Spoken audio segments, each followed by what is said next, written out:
Hello.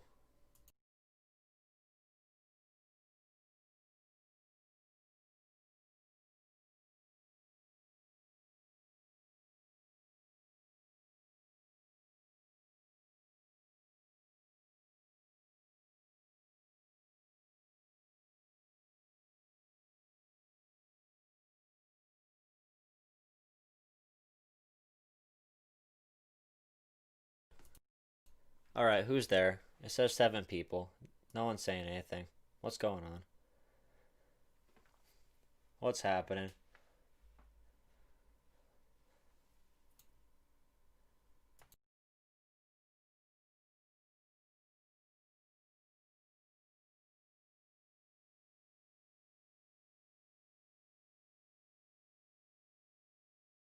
Hey, what's up? Oh yeah, so Leia and Sarah, so you're grading some student essays. I have to hand in an essay tomorrow night to get graded. But so Leia and Sarah, you guys are patrons. I'm trying to do something where I am gonna do the membership thing on YouTube. So I'll message you guys if you wanted to change it over from Patreon to YouTube, and then you would have like the badge, and you would be able to use emotes that I make if you'd be interested in something like that. So like if you'd be interested in that, let me know because I want to start adding like emotes and stuff, and I can only do that if you are patrons through the YouTube membership program, if that makes sense. Yeah, Lauren is a white supremacist, and she's joined by the quartering this week, which is real cool. Really, I don't think there should be like an either or game where you either want to let trans people live their lives and have all the same rights as everyone else, and also acknowledge that biology is a thing, and that maybe you Mhm. shouldn't be giving hormones to to young children. I don't No one think gives hormones to young children. They give hormone blockers to children who have not hit. Oh my God, whatever.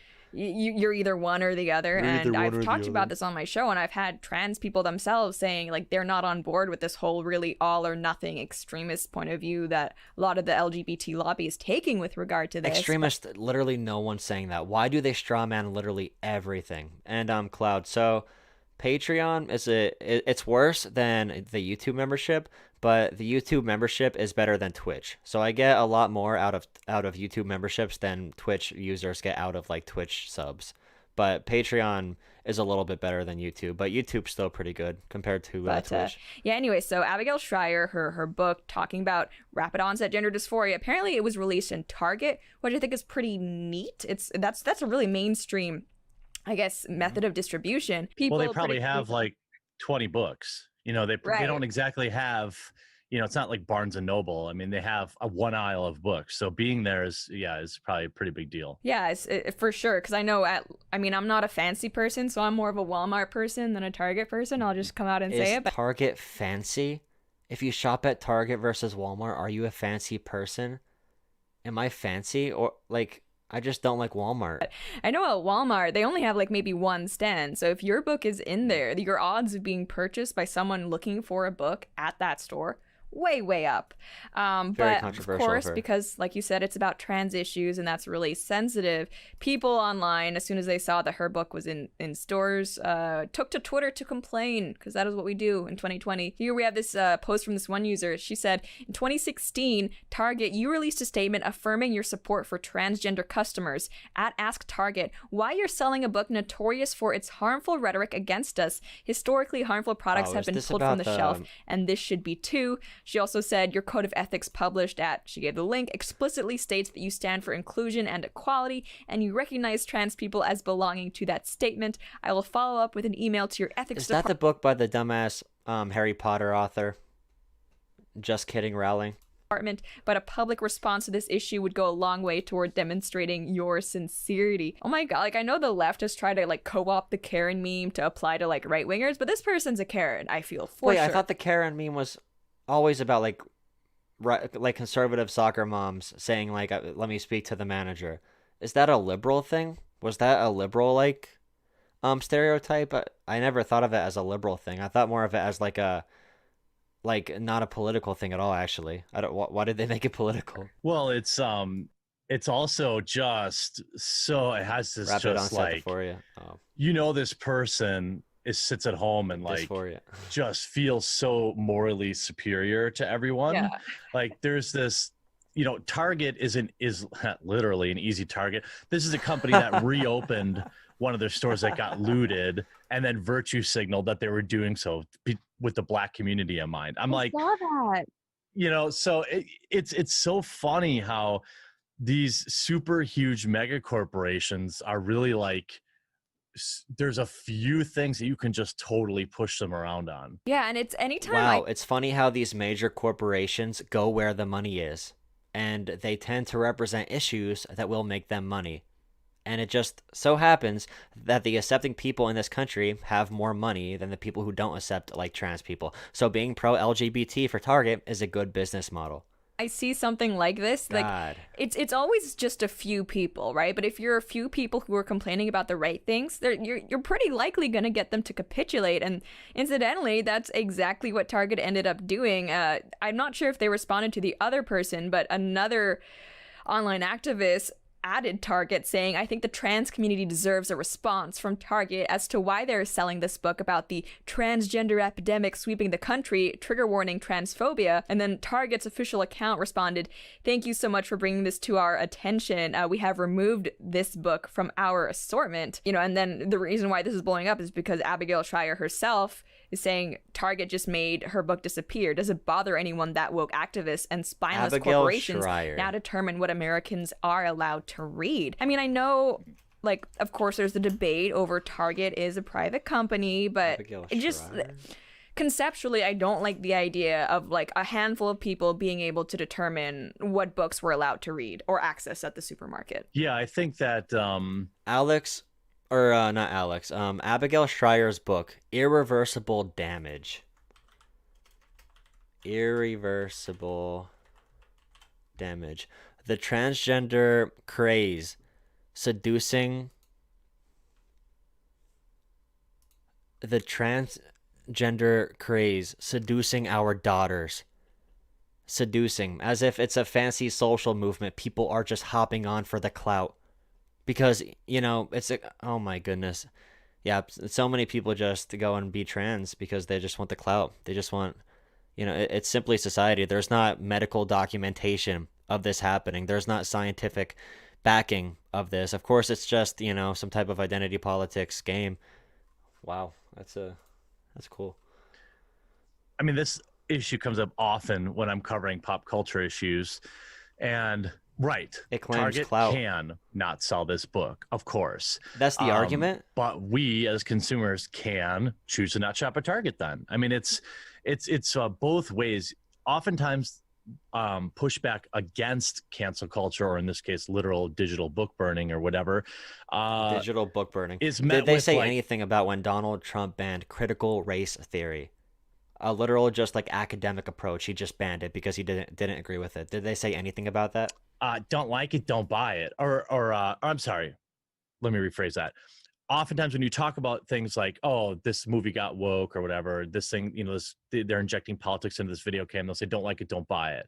Okay, but then these are the same people that will complain that a book is on a shelf. It's the same person, right? Right. They'll complain about a book on a shelf and demand its removal. Well, No, don't like it, literally, don't- that's not how it works. Okay, the same person, he just said the same person who says if you don't like it, don't buy it, would be the same person to say don't have the book on the shelf. That literally doesn't make any sense. Because if you say don't like it, don't buy it, you're advocating for it still being on the shelf, and you're just giving consumers the option like, oh, if you don't like the book, what it says, don't buy it. Like he can't even he's not even talking logically to his own points. don't buy it. So, I mean, I think it's extraordinarily frustrating that, and by the way, this will be good for Abigail. Right, Streisand this is, effect. Probably going to get her more attention. yeah, this will be good. Who's on his I mean, hat it's a right topic there? of the show, right? Who's this supposed to be right here? But ultimately it's really pathetic that, the way the conversation around, and I tread lightly with trans issues. Obviously it may shock you, but I am not trans. And Yeah, if they go the woke, problem they're is not doing it because of values. They're doing it for you profit. can't criticize sometimes That is a Bob trans Ross. person's ideas I like Bob without Ross, but immediately not on his calling head. being called transphobic, or you can't, Wait, what you did know you what just I say? mean? Like there's this weird, you can't criticize sometimes a trans person's ideas without immediately be You calling it. can't criticize a trans person's ideas. You aren't criticizing their ideas. You're literally denying their existence and their ability to make their own choice of, well, it's not a choice, obviously, but, to identify with the gender that they're supposed to be. You are advocating for them to, at the very least, not be accepted for making for accepting who they are. At the very least. But at the very most extreme, he'd be advocating to vote for politicians who would take away trans rights with things like the military, with things like adoption rights.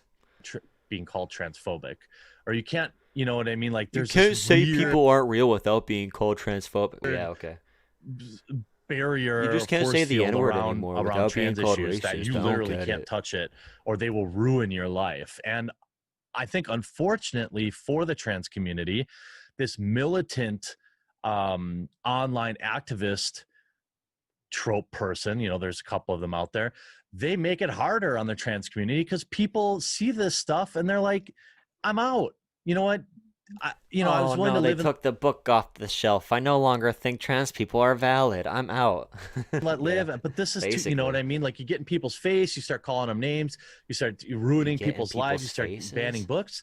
Well, now you're going to lose the normie Wait, support, which they is what you didn't really ban a book, and you're not going to lose normie support or whatever he's saying. They didn't ban the book. The corporation Target made a business decision to take it off their shelves. They don't give a shit about like trans people. You know how many issues Target has had with like PR issues with the LGBT community, like throughout its history? Like, remember who Target used to donate to? They donated to this Minnesotan whatever politician, this Minnesota Republican that was a part of a cult that was for like shock therapy or whatever. It was a big scandal back in 2010. They were always good to employees of different backgrounds, but they were terrible behind the scenes. There was actually, if you Google it, they actually had to restructure their entire corporate board because their old CEO wouldn't stop being anti-LGBT. They said they donated to the guy only for business decisions, and they put the business decisions over the idea of supporting a politician who wanted to like ban gay people. need. Right. And I think recently there was a study that came out and said for the first time in a long time, quote, like acceptance of the LGBT community had actually backslid a little bit. And I mean, there wasn't that many follow-up questions to that survey, but I don't think it's that people are less willing to have a gay friend or a trans friend or hire an LGBT employee, for example. I think it's just that, anytime an LGBT issue is in the news, oftentimes it's these rabid activists who are speaking and trying to label themselves representatives for all of these different like LGBT people. And if that's the Rabid. impression of that community that people get anytime an issue like that is in the news, I mean, it's not a very endearing image if you're always trying to censor and ban. Well, this is the frustrating thing that I run into, because look, there are 1,000 totally sane, awesome people in the trans community, and then there's one Jessica Yaniv. Right. And like What? really, if I'm in the trans community, I'd be like disassociating. You know what I mean? Like I'd be like, no, Yeah. If I were in the trans community, I would be disassociating with people who are supporting me. I would be separating myself from people who are advocating on my behalf. Oh, okay. This person does Interesting not take. represent us. She's insane. But it's people like her that it's people like Jessica that are bad PR for the trans community, and it's people like this who want to remove books that are bad PR for the trans community too. No, for sure. And I think what is especially frustrating about this whole thing is that I think a lot of the people who are complaining about it may not have even necessarily read it.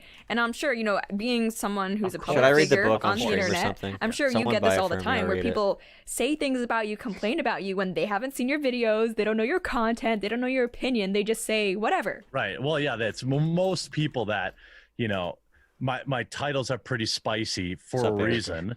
And then they'll see it and they're like, oh, you're true. Like, I did a video recently about this. They have like a Black Lives Matter mural in the new Spider-Man video game, right? So I talk about it, and at the end of the video, I'm basically What like, did he say about whatever, that? you know what I mean? Like, it's not that big of a deal. But I then, guess the blacks can have a sign. I won't be that mad about it. like, thousands of people inundate my mentions, like, oh, the basement dwelling incels totally triggered. I'm like, no, it's just I cover a lot of different things. I do 5 videos a day. I'm really not sweating it. Steal the But PDF people version. see the title, they see the thumbnail You're of right. Get the life in PDF free general, and then they trial. use that to make a decision. Yeah, and I think, I mean, to be fair to Abigail, I think that's what they're doing to her book here. And actually, so ever since this book was published, it's kind of been a topic of contention in the trans community. And so she I actually wonder took to why. Quillette and she wrote kind of an essay explaining her position and how at this time, before the whole Target thing, already Libby. activists were coming after her, and I guess Silicon Valley, a bunch of platforms were already kind of censoring her stuff. So I'll let into her that. speak for herself a little bit here. She says about her book, I wrote specifically about the sudden, severe spike in transgender identification among adolescent girls. She says, It's not that there's a spike in identification. There's a spike in public notoriety of the issues, and people are allowed to go into these sections of their minds that were blocked by society for so long. It's not like everyone just heard, well, it's cool to be trans now. I'm gonna, I'm gonna go do it. Like, oh my fully God, support dude. medical transition for mature adults, and I have no desire to be a provocateur. No one's doing medical transitions for kids.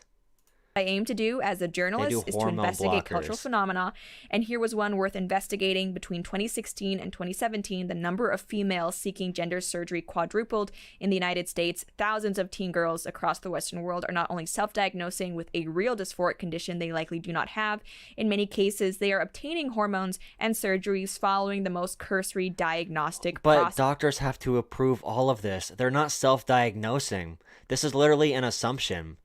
How can you even get that data if that was true? Like, oh, this many teen girls are and they're only worried about girls apparently. This many teen girls are self-diagnosing. They don't go and get surgeries and hormone treatments without the approval of a doctor. It's not an easy thing to get. You don't just walk up, like, you can get depression medication. Like, oh, doctor, I'm not feeling good today. And I'm like, my doctor will write me anything I want if I go and say something. But when you talk about, like, you want to transition, holy crap, you have to jump through so many hurdles, and the cost of it. Like, I see so many fund me's on like Twitter and stuff. These are expensive things. I think she's absolutely right. I think this is something that's really interesting, and it's Yeah, just source, it's just trust frustrating me. how, like you said, we can't talk about it because I think, a lot of these people that Abigail Schreier is specifically writing about, maybe these younger people who are just going from what they see online and These self-diagnosing, imaginary. they're the ones who end up going to be hurt from this if Well, I heaven read something on Twitter. I decided I am trans, doctor. Can I now get the surgery? Oh yeah, sure thing. Yep, that's exactly how it works. Now I actually want to read the book. I want to see how the book describes it. forbid, they do end up feeling differently later. And it's like, I feel like a lot of adults are kind of failing in our responsibility to act Yeah, as it's stewards for the sexist younger too, right? generation for kind of not standing up for this more. Yeah, I think you end up in a situation. What's really damaging is you have this. Look, trans trenders are real. I mean, of course they are. Of So course pretending they they're don't real. exist- Of course they're real. Don't trust me. I assume they are real. Of course they're real. Source? I don't need a source. Of course they're. I mean, I guess statistically speaking, if you talk about stats, there might be at least one person. doesn't fix anything. And when you have a topic that you're not allowed to discuss without fear, then you end up with problems like this where You're not allowed to talk about something that is factually incorrect and very damaging without the fear of getting public feedback that is not good, that is negative, and it might get your book taken off of store shelves. Crazy. obviously it's a real conversation. Look, trans people are valid. I support them. But if you're not allowed to say, like, hey, maybe an 8-year-old shouldn't be taking hormones, is that the position you want to be in? Like, don't you want to like also pretend like you care about puberty until they're old enough to make a decision? And people making the right decision? It's obviously a very big decision.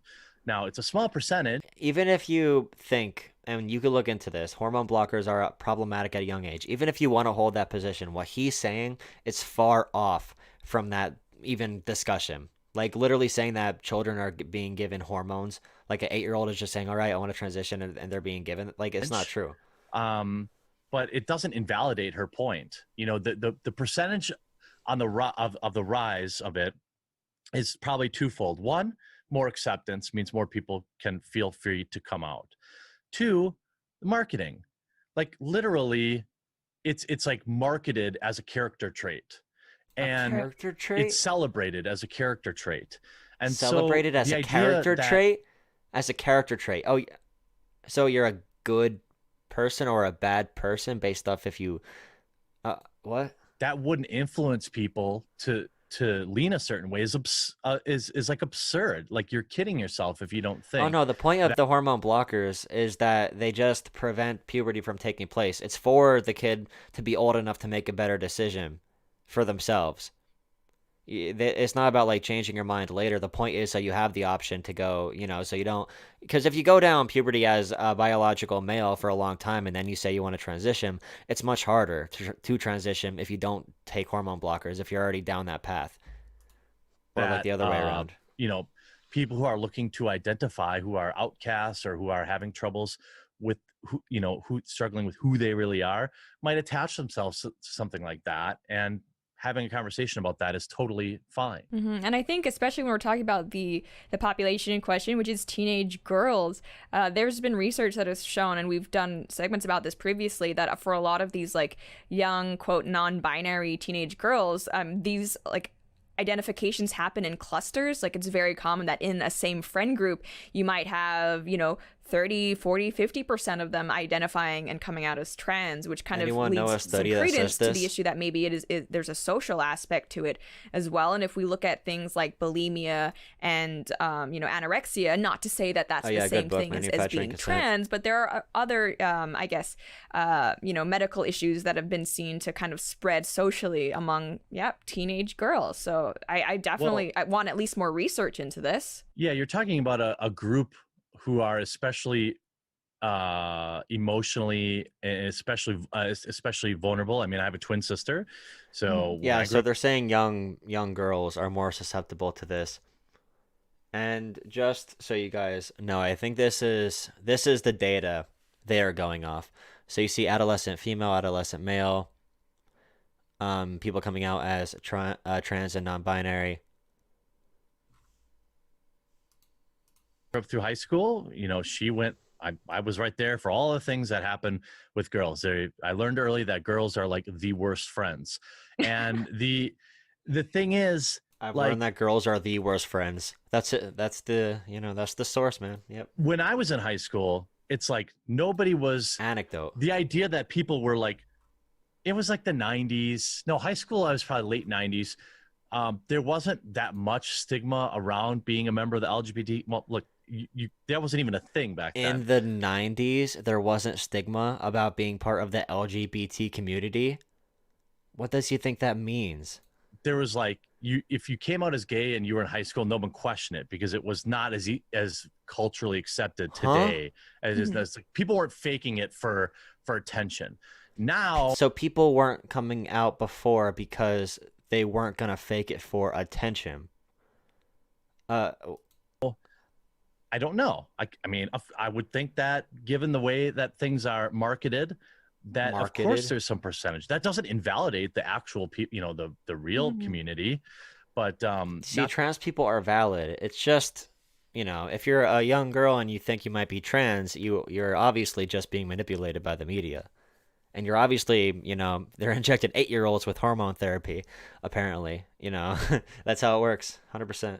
not being able to talk about it This is what the quartering always stupid, does, and though. it only hurts the community. Now, though, it is time to tell you all about our awesome Grift. sponsor, Quip. So there are only two types Ew. of .com/Chen, Quip, the better oral health company. Let's move on now. Another issue that is not really the easiest to talk about, but you talk about issues like this quite a lot on your channel, is the issue Oh, of no. representation and diversity in Oh, media. God. Now, I Cringe. don't have any problem with diversity and representation in media, and I know you don't either. But I think there's a difference between, having a story that organically just features, a cast of characters from different backgrounds and things like that with their own personalities and unique backstories. I don't like identity politics weaponized by politicians, but if they're about to go and complain about like Black Panther having black actors, Like I don't like it when Nancy Pelosi or something, or like the Biden administration right now, they're like, we have so many women and you know, people of color on this administration more than ever before, but they have the same exact policies as prior administrations, and they're going to affect communities of color exactly the same as Obama and Bush's administration. I hate that stuff. Versus trying to ham fist diversity for the sake of diversity, But they're going to even when it complain doesn't about the make freaking sense, and kind of companies. making that the focal point of your TV show, movie, game, whatever, instead of actual storylines and good writings. And there was recently a press release from Viacom CBS that kind of led me at least to believe, I want to hear what you think, that yeah, diversity for the sake of diversity is exactly what this company is now going for. Because, as the press release read, it says CBS sets target for 50% representation of Black, Indigenous, and people of color across all casts for unscripted series. They also said the network commits a minimum 25% of annual unscripted development budget to projects from creators or producers who Again, are these corporations are doing, they don't care. Corporations are amoral at best, which means they don't have a moral system. Their moral system is making money. If this is what's going to make them money, they're going to do it. If this wouldn't make them money, they would not be doing it. That's the only reason they're doing this. They don't care about identity politics. But no matter what, even if there was a show that organically came up that like starred a bunch of people of color or like people in the LGBT community, I guarantee you Lauren Chen and The Quartering would say the exact same stuff about that show. by POC. I'm not even sure if I'm saying that right. And they also note that, where is it? CBS also set a target for its writers' rooms to be staffed with a minimum of 40% by POC representation, beginning with the 2021 to 2022 broadcast television season. Is this a recipe for just amazing television? You're going to get the best. I mean, there's Yeah. no doubt about it. Um, Wait, just how would this result in bad television in any way? like, affirmative action Affirmative got you action, guaranteed the best set of same thing. employees. You're going to have the best set of actors and actresses here too. Look, I agree with you. Obviously, again, this is one of those topics where if you have a contrarian position, you're just labeled a racist. Uh, I mean, like, I don't want to go to the I have a black friend thing, and I'm not going to. But it's easy to like, of course, I like black entertainment. Like, of course, some of my all-time favorite shows are like black family comedies, Family Matters, Fresh Prince of Bel-Air. These are shows that I grew up with and loved. So the idea that I don't. That's even better. If someone calls you racist, don't even say you have a black friend anymore. Just say you watched freaking Will Smith on Fresh Prince. That's all you gotta say. You don't even That have to have a someone black wouldn't friend want anymore. this is Quartering has absurd. a cheat code. My sticking point is simple. It's the same with employment.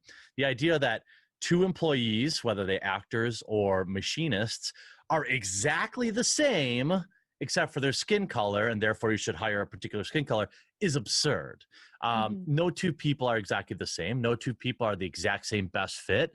Now, maybe you could argue, all right, are they flipping burgers? Okay, maybe you can lower that down. But as you get like a more skilled position or a more demanding position, no disrespect to burger flippers, everyone's got to start somewhere, but it's just insanity. And the idea that you would start with the destination of saying, well, we got to have 50%, which is, by the way, not equal represent, it's an over Right, that's representation. over representation. Yeah. So I don't understand it. Look, if the show's funny, people will watch it. People aren't going to watch shows just because they're the same skin color. It doesn't work that way. Look at Batwoman. Well, that's His true. You can't just have like that show. What's that show called? Blackish. You're not gonna just have a show full of black people and automatically like think, oh, black people are gonna love this. I honestly think when corporations do stuff like this, it's more for white liberals because I think white liberals care a lot more about identity politics than black Americans do. One thing that I know that was big to black Americans is like Obama. Even if they don't like the way he governed, having a black man in the office was a huge deal. Having a black person in the office of the presidency was a huge deal. But when it comes to a random like daytime television show that they make up because they want to attract people to watch it, I think they're literally just going for like white liberals that care about that stuff. historically bad ratings because they ran on the Oh, I didn't like Blackish personally. But she's gay, so everyone will love a gay superhero. Look at all the people on Twitter talking that one on about it. ABC. And they lost almost 80% of their audience in just 1 year. So the media loves to think that people will tune in based on these absurd reasons, like skin color. They think that people are as obsessed with it as they are, but it doesn't work that way. Look, How I Met Your Mother, Barney Stinson, Neil Patrick Harris, real life gay. No one knew that. He put at the Oh, time. I Black don't think AF. he was out. I'm Oh not sure. yeah, I no, don't think he Blackish was. sucks. But But Yeah, I don't didn't think watch that I think one. toward the later season, yes, but I don't think toward Maybe the later, beginning. Yeah. and he played like an uber male. No one, would you imagine like them saying, well, it's only got to be played by a straight person, we need a certain like they're You would actors. never say it would need to be a dominant class. If you're a dominant class, you're already overrepresented in every form of media and in government as well, in every form of everything. If there's not going to be we need a certain number of straight people think because they are the majority. They are who's in power. They are the ones that in the privileged Their position. intrinsic traits, what what their sexuality is really doesn't matter, and it's whether or not the guy on Modern Family, he's the two men, one of them's gay and one of them isn't gay, but you don't really know that watching the show. So what purpose is hiring a specific type of person? How does it improve? I haven't seen any data that says that. Right. And I think, I've seen people kind of advocate for this You don't care about unendingly. data. And their We response all is know going to be, that. well, it's because historically there were so few opportunities. And so now we need that overcorrection because we need to actually, do more for them to balance things out. But I mean, if you ask me, more discrimination now doesn't cancel out past discrimination. That's not. It's like the reverse racism argument. It's not real. There's not reverse discrimination on white people. Like affirmative action, I'm 100% for something like that. I don't think it's carried out well, but something that helps historical differences. And if there's a network or a show or director who's been proven to actually, be bigoted and say, I just don't want to hire you because you're X, Y, or Z. Like But that's not the point, though. It's not about a director who would say, I don't want to hire a black guy for this. It's about the people who see, like, that study where the people with black names got hired less than people with white names. It's people with implicit bias. If you see a black name, you're less likely to hire that person for a job if you're white in America, just statistically speaking. So overcorrections are meant to fix stuff like that. It's not about people literally just screaming the N word when they see a black person. It's much deeper than that, and we have tons of studies to back that stuff up. No, and I don't want to support them anymore, but I don't think going forward the way to be more equitable is to say, like, okay, instead of kind of blacklisting you for this reason, now we're blacklisting you because you're not black enough or not indigenous enough. And yeah, I think this is absolutely going to affect the content. And this is from CBS, so they've been pretty woke with their programming for a while now. How like will it the new affect the Star Trek content stuff, I again? think, is them. So I think their It's super leadership, trash, too. yeah, and their leadership clearly hasn't gotten it. But actually, it's not just, I guess, what the people are going to look like who are making the shows. This is definitely going to affect the content because the same press release says, in addition, the studio recently signed an exclusive agreement with 21CP Solutions, a group specializing in police reform efforts in the U.S. to advise its police and legal dramas. So, I mean, it's not just going to be like the color of the characters and the writers. Like, this is going to be, I think, more woke content, which, like, I don't think... I'm not someone who's like, oh, if it's woke, I'm not going to watch it. I like to judge based on, like, if it's entertaining. A lot of the times, if it is woke, it's not as entertaining. Does woke... I skip it. Does woke literally mean, like, acknowledging racism is real? Is that what woke means nowadays? But yeah, I mean, we see with, like, all of these, like, I guess, woke shows. I mean, like, Batwoman is one of them. I guess Doctor Who is another one. When you try to pander and you just forget about content, like you said, Who said they're going to forget about content? Aren't going to go for it. Yeah, I think if you start out that way, you probably have a better chance, although it didn't work for Batwoman. There are plenty of very progressive shows that are popular. Like what? But at the same, it's not just a recipe for success. I think at the end of the day... What's an example of a progressive show that they like? Batwoman didn't fail because Ruby Rose was playing a gay character who had lore backing her being gay. It failed because the writing was terrible and they thought people would just tune in because of that. So you can have like a progressive type show and have it be interesting. But you wonder what it does to quality when you're like literally trying to check boxes. You know, we saw this last year with the Emmys. So or the their Grand big concern here is about quality of the film, apparently. Emmys, one of them, where they're like, oh, you got to have. Remember, they had this list of all this crazy stuff, like, you know, you got to have a minority who has like a second lead, who has X percentage of screen Yeah. time, And I think the all this Oscars going crazy forward stuff. too, they have those Maybe, requirements. yeah, I think maybe I'm thinking of the Oscars, but whatever Yeah. it was like, okay, is this like, are you making movies for awards, or are you trying to make good movies? Like, you know, and you can kind of see, you know, there are movies out there that feel like that they were made to try and be and get Like an Oscar Oscar. bait. Yeah. Like, oh, an amputee wheelchair, the story of the amputee wheelchair woman who fought for the right to vote in a. So compelling stories create better. Okay, so they're saying. Okay, so do Oscars only take woke movies, as they're saying, as good movies? Or does it mean like if there are compelling stories of like struggle or like discrimination coming back from that, that makes good film? Because art throughout history, in my opinion, I enjoy art that comes from a point of emotion. I enjoy like, you know, emotional type like underdog movies, sad music, stuff with passion in it, stuff where there's actually some human connection in there. If they choose a story about, you know, a black person in America or someone that's like gay and has issues coming out, and then, you know, at the end of the day they're like happy, like I think that's the powerful shit. It's not just a random ass superhero movie with a bunch of boring topics that have been played out. I want to see some stuff that actually emulates what's happening in real life, and emulating stuff that's like, you know, being suppressed in real life. You know, and all this kind of stuff. Like, you just But know. no one's saying it's being completely forced. Just because there's a quota doesn't mean the art is being forced. I mean, they could assume that because they want to have a certain representation. But literally all the company's doing is trying to look good after the historic civil rights movement we just had. Okay, fine, get your stupid award. I mean, it's still But going like, too, but there are, and there's an audience for that stuff. But I just think I agree with you that I think it's very harmful to set these type of quotas, and you set yourself up to take a subpar actor or a subpar television show because you're trying to achieve that. and do you know how quota. many And great actors are there out there, and how many great actresses there are that just never get a chance?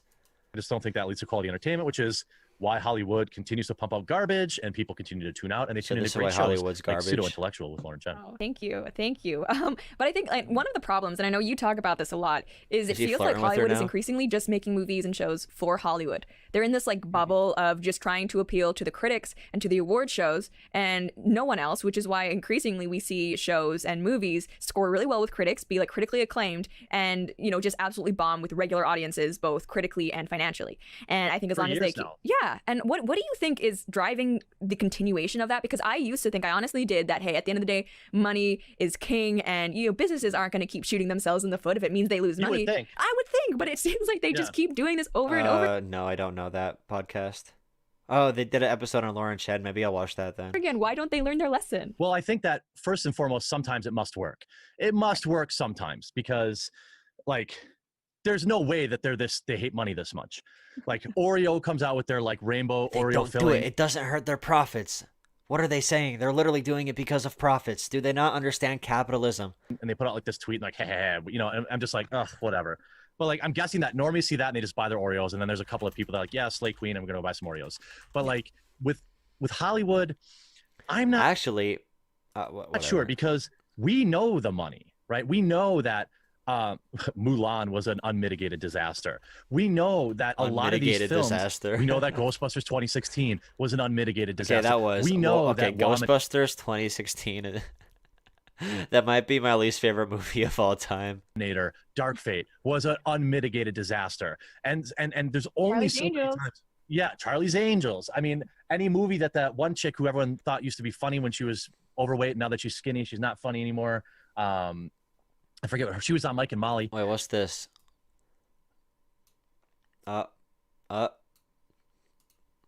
The Women's March doesn't speak for me. This is from My 3 channel. years This video ago. is going to be about the Women's March that happened this past weekend. And just so you guys know, this video isn't going to be scripted, unlike all my other ones, and it's probably going to be quite a bit more negative than what you're used to hearing Scripting videos. What a loser. from me. To be honest, it's probably going to be a bit of a rant, so if that's not the kind of thing you're into, feel free to click away. I won't be offended, no hard feelings, and I will see you in the next video. But if you would like to hear my thoughts about this, then stay tuned, because I have a lot of them. So there were a lot of protests that happened this past weekend and on Inauguration Day itself. And aside from the violence that happened, which obviously I think is wrong, I condemn it. There should never be any political violence in a democracy like the United States is. But, you know, aside from that, what bothered me the most was the Women's March. I think Yeah. Imagine a democracy with some form of political violence, whether that be like property damage or some type of protest. Imagine. we can all agree that the Never heard of Women's that March before. was just, in essence, an anti-Trump march. And the fact that the people there chose to Oh, why was the Women's March an anti-Trump march? I wonder why. Back in what, 2017? label it a feminist or women's-based movement is really what bothers me so much. The people who were a part of this march could have just gone and protested Trump's policies, what they didn't like about him, whatever. I wouldn't have cared so much, but no, they had to attach it to this label of being a woman for some reason. Look, if you don't Being a support woman Donald Trump, directly correlates with how his policies are going to affect you. Literally, when he put on, this isn't 2017, but he put on 3 Supreme Court justices who are anti-choice. Sacha Baron Cohen, he's all right. I haven't seen too much of his stuff. that's totally fine. And I can understand why you would want your voice to be heard and to let it be known that you gotta do check not him out approve more. of the new administration that's coming in. But why did you have to make it about feminism? It wasn't even about feminism. They made it sound like the Women's March was just about women in general. Not everything is a gendered issue. If you don't support Donald Trump, that is totally fine. You are well within your rights to do so. But saying that you don't support him because he's anti-woman or because it's a feminist issue or anything like that, it's just ridiculous and it's fear-mongering. And this is something that we see third-wave feminists Yeah. do all the time. Anything True. that you don't like as a woman, all of a sudden becomes a woman's issue. Nothing can just be an issue in and of itself. It always has to be Is a she gender gonna give any examples of what they were talking about at the protest, or just keep on using generalities of what happened? gendered issue in some way. There are Every issue that a woman has becomes a woman's issue. I don't get it. Why does being a woman matter when you talk about political activism? I simply don't understand. As a woman, I don't care if my rights are actually stolen. people tweeting things like, if you're a woman and you're an immigrant and you don't want to be separated from your family, then you know immigration is a woman's issue. Men have families too. And you not liking Donald Trump, which is really what this whole thing was about, is not Being pro-woman isn't being anti-man. If you are anti-man, you are not called a feminist. You're called a misandrist. It's the opposite of being a misogynist. Feminists don't hate men. They want to help men by destroying things about the patriarchy that also hurt men. And this is like the topic that was talked about on International Men's Day. But of course, she isn't going to talk about the actual nuance of the situation or what the academic terms actually mean. I a don't think she feminist knows issue what they that mean. requires the label of Women's March. They could have at least called it an anti-Trump Women's March or something like that, but no, They should have they made the decided Women's March called the Anti-Trump Women's March. You know, to just make it women in general because it's assumed that, of course, if I you're a hate woman, men. you hate Trump. It really hate bothers myself. me when people claim to speak on my behalf. And when you go ahead and call something a woman's march, just blanket open, you know, nothing attached to it, it's obviously implied that you wait, represent she's literally said before in a video as an Asian woman. So, okay, so if a group of women says, okay, this is the Women's March, and apparently that means they speak for all women. So does that mean when Lauren Chen says, as an Asian woman, does that mean she is therefore talking as a spokesperson for all Asian women? women in general, which you don't. And there was so much virtue signaling on social media with these vague statements like, we're marching for women's rights and women's equality. Like, Donald Trump is not trying to take away your rights or your equality. Huh? What you're actually marching for is the fact that you disagree with him. But you don't just get to accuse someone of trying to rob you What do they disagree on? What they disagree on is a fundamental issue here. of your human rights because they come from a different political ideology than you. Donald Trump has never said anything about wanting to take away women's rights to vote, their right to own property, The right to vote and own property. What is this, 1920? their right to seek divorce from their husband, none of those things. right to But I seek guess he did divorce? mention in regards to the gender pay gap that if women wanted to earn as much as men, they would have to work as hard as them, which sounds perfectly fine and reasonable to me, even though like, a lot of people were freaking out about it. I'm still not sure why. The only right you could argue Donald Trump wants to take away from women is the right to an abortion that currently exists because of Roe versus Wade. But even then, repealing Roe versus Wade would just send the issue back to the states, which is what Donald Trump has said that he wants to happen. So it's not even like when Donald Trump becomes president, day one, no more abortions for anyone. No, he would have to But that's appoint. not how it works. It's that old like meme, if a guy shoots at you but he misses, he still tried to kill you. If Donald Trump wants to take away women's rights, but he simply doesn't have the power to right now, that is still something against him. You still have a rally against that. Just because he cannot do it with his current power doesn't mean you don't protest against it. Like, imagine if Donald Trump had more power to do whatever he wanted. He would have done so much more bad stuff. Just because he was restrained by the office shouldn't be looked at as a plus for him. Justices that would have to overturn it, and even then it would go back to the states, and what happens after that would depend on what state you live in. But even then, if abortion was the issue that so many women were concerned about specifically, then they should have called it a pro-life march, not a pro-women's rights march. Abortion is not synonymous with women's rights. And you know what? I was actually wondering the other day if Donald Trump is ever confused about all of this. He has thousands of women marching against him under the assumption that he wants to take away their rights and that he doesn't want them to be equal, when he's never said anything about that. It would be like if I found out one day there was this carnival workers march against roaming millennial. I would just be confused because where is that coming from? And all these carnival workers just start accusing me of wanting to take away their civil liberties. It's like, when did that happen? Ladies, Why not is she talking about carnival workers?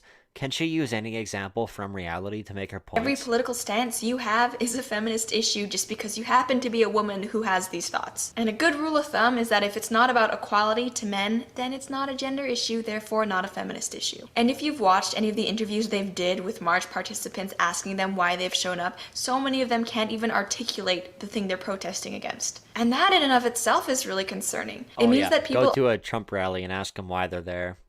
The answers are amazing. are more willing and ready to get up and take action and make their voices heard than they are to actually sit down and think about their positions. And so much of the things that people were saying, what was seen on signs, and especially what was heard from celebrities was just random nonsense about being a woman and I have periods and I don't even know what you're trying to say. Even if Donald Trump would have the power to grant you your every demand, he still wouldn't know what to do because you're not articulating yourself properly. Like, there were tons of women out there who just had vagina models plastered onto them, or some of them were even just dressed up as giant vaginas. I would include a photo, but I know personally I didn't want to see that, but now I have, and I can't take that back, but I'm not going to inflict that on you. It's kind of like so dramatic. Melissa McCarthy. Yeah, like she's box office poison. So is the so like quartering. any of these like movies that they keep putting out, you're just like, okay, I see you're losing money. What are you doing? And like you see movies like even Halloween, like horror films have low budget but huge returns. And even they're like this year, Jamie Lee Curtis, who's extraordinarily woke. She's like, oh, it has a lot of the new Halloween film. It has a lot of parallels with the Black Lives Matter movement. I'm like, oh, shut up. Like, it probably doesn't, but now I don't want to see the movie. Thanks. Yeah. And you know, then when these movies fail, right? Pardon me while I rant for a moment. Then they blame us. And they're like, excuse me, bigot. How come you didn't see Terminator Dark Fate with if you don't watch a movie that is, as they call, woke, then you get attacked and called a bigot. Why did you not watch Black Panther? Are you yep. I'm in lead with white Christian males are under attack. Christians are under attack in America. Conservatives are under attack in America. Parts about immigration in it. Oh, you're sexist. Okay. No, maybe I just didn't want to see. First of all, nobody wanted another Terminator movie. Second of all, you spat on the entire history of the Terminator franchise. That's for a different conversation. But third of all, no, I didn't want to see. I wanted to see Arnold Schwarzenegger be badass. I didn't want to see, and shout out to whoever plays Sarah Connor. She's great. I can't think what her name is, but she's great. But they changed the whole thing, or it's like, oh, we have this. Well, you can usually look at casting and be like, okay, that was a calculated decision.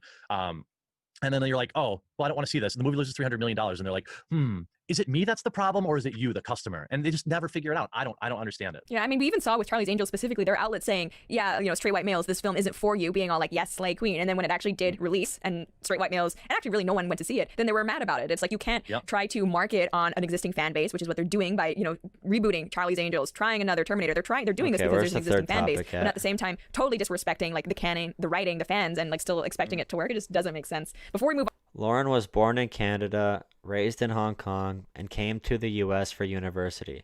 She has a Bachelor of Arts in Political Science with a minor in Middle East Studies and Arabic. The topic she is most passionate about include dating culture, marriage, family values, individual liberty, gender equality, and issues surrounding race. Lauren is a conservative woman who has spoken out against issues like modern third wave feminism as part of YouTube's political commentary community. Her videos focus on current events and political and social news. Move on Well, from because this segment oh, though. Yes, I mean, all of these complaints about like representation and like this actor isn't really X Y, like it's all pretty stupid in my opinion. But this was a really strange one. Have you seen the new adaptation of The Witches? oh God, yeah. Yeah, You mean so that? You mean that ableist trash? yeah, Yeah. I well, saw it. Yeah. yeah. I mean, I didn't see the movie. I subscribed to HBO Max just for like the free trial because I wanted to watch Chelsea Handler's new comedy special so I could do a video about it. But I didn't end up watching it. But we have this from the She's Daily awful. Wire. She's so awful. I don't know who keeps giving her money. Like, could I be I that don't know. unfunny and shrill and unlikable and still make money if I'm woke? Like, how does that work? I mean, I don't get it. I tried to watch her late night show once. I don't even know when it's on, what channel it was on, but I came across it one night and it was so painfully unfunny. Yeah, a draft is unethical if your country is getting into a bunch of unjustified wars, and there's a lot of theory on what is a just war. Not only that, but is it in the best interest of the people, or is it for profit? You know, are you drafting people for a war like freaking Vietnam? That's unethical. I guess if you're forced into a conflict and you actually need to demand arms, you could make an argument that it's not unethical. But in general, like we're the U.S., it's probably going to be unethical if we have to draw upon the draft in general. Funny. And yeah. and she had this like sidekick, I think. And it was just so bad. And I don't know. And she's awful as a human being. I mean, like, I don't know how you can just like tell black people And right their now, like actual people aren't needed. political opinions are wrong. Get in your They'll lane, find a way to darky. black. Yeah, exactly. It's like, oh, I don't know about this, but yeah, she makes it work for her audience, I guess. So yeah, we have this piece from the Daily Wire. It says, in the latest adaptation of Roald Dahl's The Witches, Anne Hathaway played the Grand High Witch, wherein she possessed a three-fingered hand instead of the cat claws described in the book. Such a feature was offensive, according to disability activists, and the Academy Award winner actress has apologized for it. In a statement, she said she apologized to those with limb differences Oh, for the quartering was on Tim Pool today. Oh, the quote pain cause, and then of course you have to do the mandatory conclusion where you say you vow to Destiny's quote, gonna do be on better. there And soon. with the Lucky Finn Project, which I would have assumed that would be an offensive name. That sounds offensive. Right? Like I think that's way worse. Like calling different hands fins. They accepted apparently Hathaway's apology on behalf of all differently limbed people. So that's, Oh wow, thank you. Yeah, I'm sure. Yeah.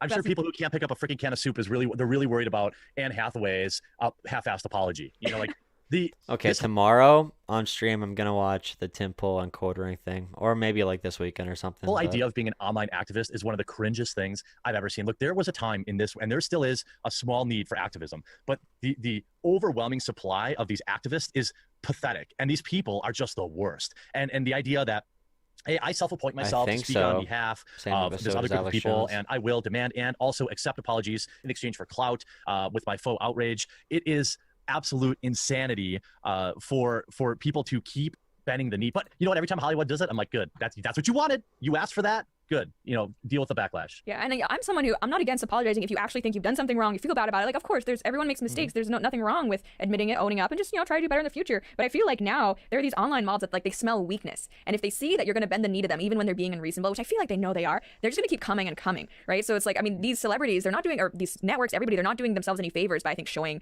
like weakness because they're just letting themselves be bullied. But like you said, like they're making their own beds, they can lie in it. If you want to court an audience that's this insufferable, it's your deal. Well, yeah, I mean, that's exactly it. I mean, it's about okay, there are genuine activists out there, and I realize I'm a little black pilled on this, but like Black-pilled. most of these people, it's about control. There was a story this week in the brand new video game Assassin's Creed Valhalla. I don't know if you saw this, but in one of the, I'm paraphrasing, but you'll get it.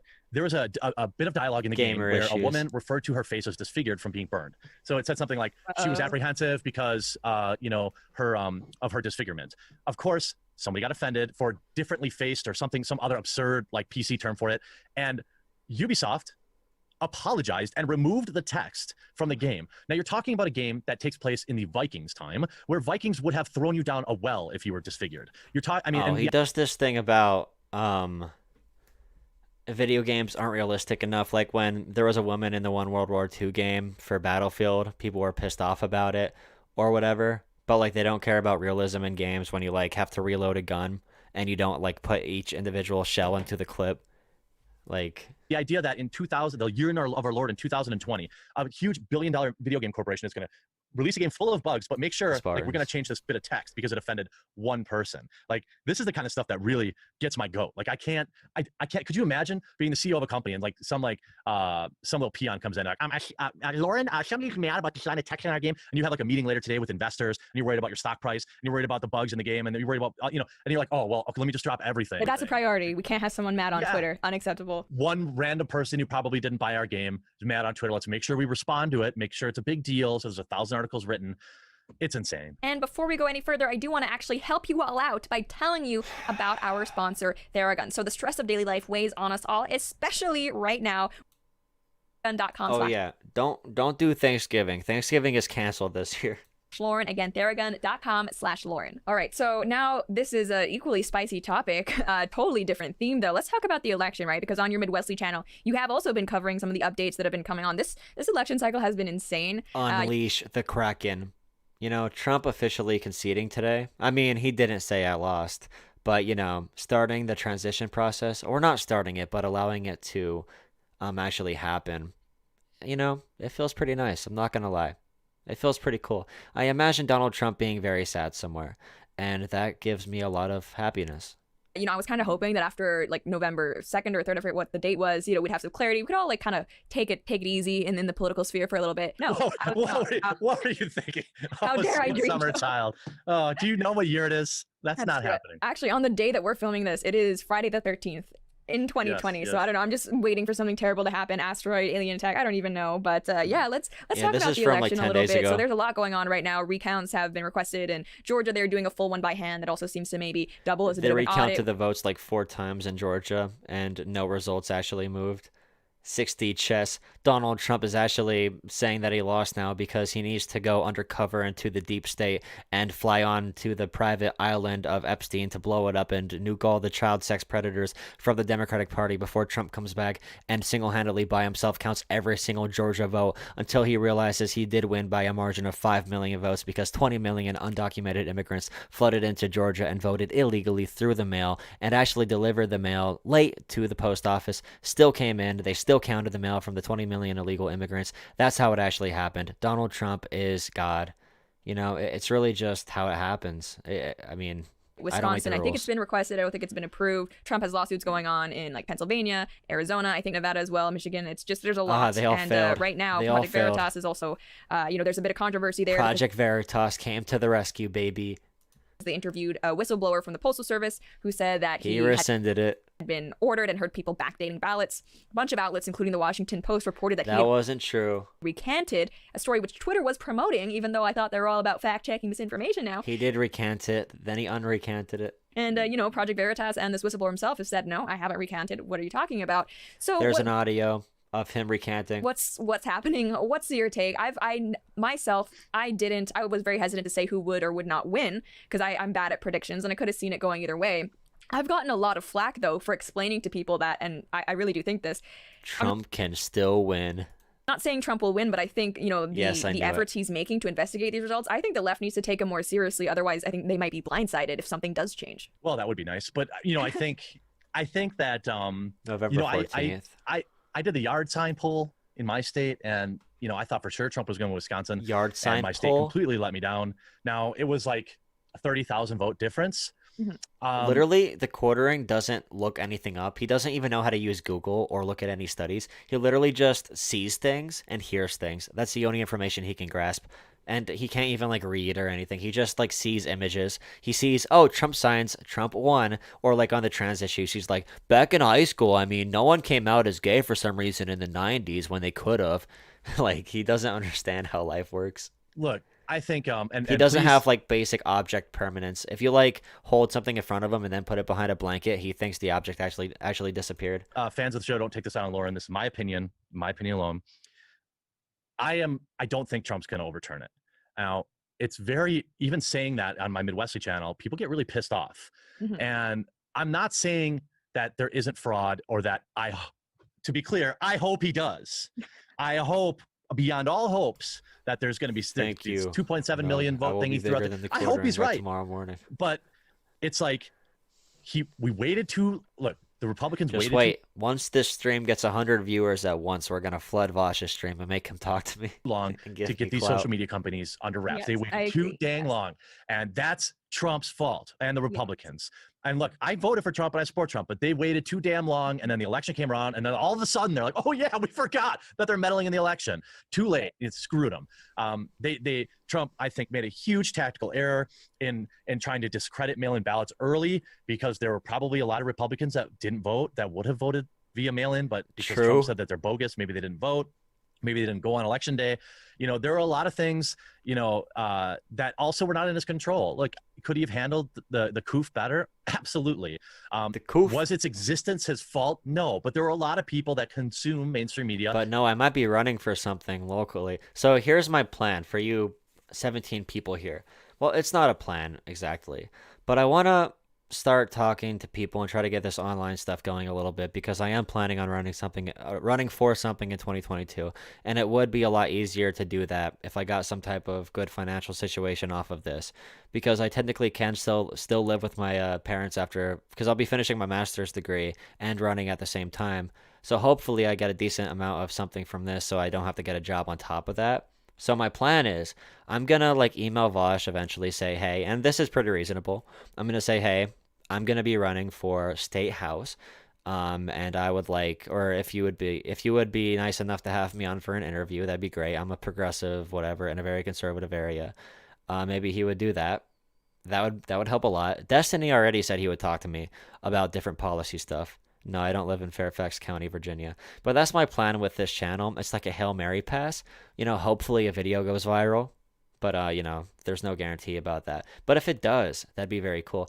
Yeah, it's whatever. Like it's actually pretty cool. Like there's 75 playbacks on this video, on this stream, which means 75 people clicked on the stream in total. Out of those 75 people, there are 11 likes, or there's actually 12 likes and 17 concurrent viewers. So out of 75 playbacks, there's 17 concurrent viewers.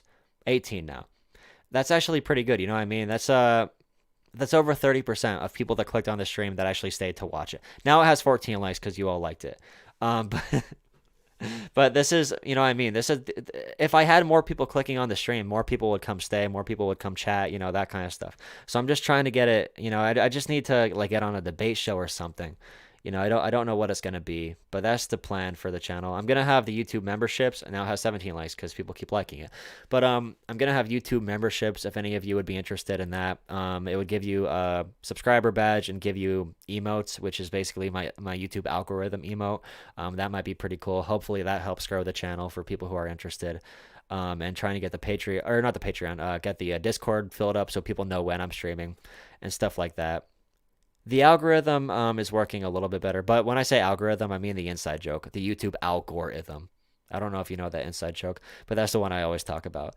I actually have I could show you guys the one emote I have planned for the membership. This needs to get approved. Let me pull it up really quick. So this would be, I'll show you guys the different tiers and stuff and like what it would actually be. Someone follow me on Twitter. Thank you. 18 likes on the stream now. Thank you guys for chilling for the strategy plan. Let me see. Let me find this. Monetization, memberships. Okay, so essentially this is what it would be. So there'd be 5 tiers. There's a $3, $5, $10, whatever. I only have 2 badges, all right? The YouTube algorithm badges, and that is essentially I need the YouTube algorithm to work for me. That will be, this is my favorite meme I ever made, by the way. It's the only meme I'm ever going to make. That would essentially be this, as like a emote type thing, basically. You like that? You like that a lot? This is a good picture, right? Especially independents, who then believed it was his fault. That how the media was, every death was on Trump's shoulders. I look forward to blaming every ongoing death on Joe Biden. Now, you know what I mean? Like what? I'm looking forward to blaming ongoing death on Joe Biden. What a dick. I don't know what's going to happen. Trump keeps losing all these court cases. You watch the debates on Fox. They're going to have some recounts. Why? Here's what hopefully will happen. They'll audit in Georgia, hopefully also Wisconsin. They'll audit a couple states. Loser. And if they don't find anything, then I think he's got to, look at Oh yeah, him. I'll mess it. I won't get things swinging until at least like midsummer. Like there's a lot of work to do for me to get this operation off the ground. I've still got 2 months in the office. How much earth can I What I'm doing scorch would be on my way crazy. out? You do realize I'd be running at 22. I'm 20 years old right now. Although many people think I'm older because I look a little bit older when I have a beard and I talk like I'm older because of my And attentiveness to politics, I you guess. know, declassify everything. I know he Yeah. won't, but you know what I mean? Like if I were Trump, I The mean, I'd serfs. make sure. Yeah, And, I'll and, I'm, definitely I'm, look and into I said that. this today, and I'll kick it back to you. But I said, if he does, he'll never look. He'll never like concede officially. He'll say, Yeah, I'm hey, 20. You guys probably don't even think I'm 20. Yeah, I do know Al Gore. I got screwed. And maybe he did. I'm probably mentally older though, just because I'm like, you know, I'm too old for my age or whatever. But then at the And end of that, I he just said want to add in here, Too wise for my Hillary Clinton, ears. I don't think ever conceded officially either. she did call him. She called him at like 4 a.m. On election night. Right, but if you what you call it, if you watch her interviews now, she still maintains that the I presidency am was stolen 20. from her. Yeah, now, yeah, and then she also told Joe Biden. I think she regretted conceding because Yeah. now she told Joe Biden, don't under any circumstances concede. And I also think that the left wing media is a little concerned that Trump may find something because now they're trying to say it's a coup. He's doing a coup. It's a Listen, if he finds something and there's millions of votes that were flipped, that's a coup. It's not him wanting to investigate it. But no I matter love what, seeing this after the fact. if he loses, fair or unfair, he should tell everyone, even if he doesn't intend to, he should tell everyone he's going to run again in 2024, just to ruin the next 4 years for those people. Like no matter what. Yeah, it does age you quickly when you realize the world is crap. I have an existential crisis every single day. I think on my Patreon it says, Say, all right, I'll be back in wait, 2024. or is that Yeah, Twitter? no, I think I love that idea. And what I was also saying in like I think the first video I did about it was that Yeah, my Twitter literally says part-time progressive YouTuber, full-time existential crisis, 20. See, proof. This is proof I'm 20 years old. Proof. like even if Biden does become president, which obviously I hope he doesn't, I'm still hoping for Trump to somehow pull through. You know, the way that things are looking now with Republicans having the Senate and gaining seats in the House, they're if you're worried about some like unmitigated socialist disaster, you just understand like there are checks and balances. Things are like Loser. I am 25 inside. What matters is that's all that matters, right? Age is stupid anyway.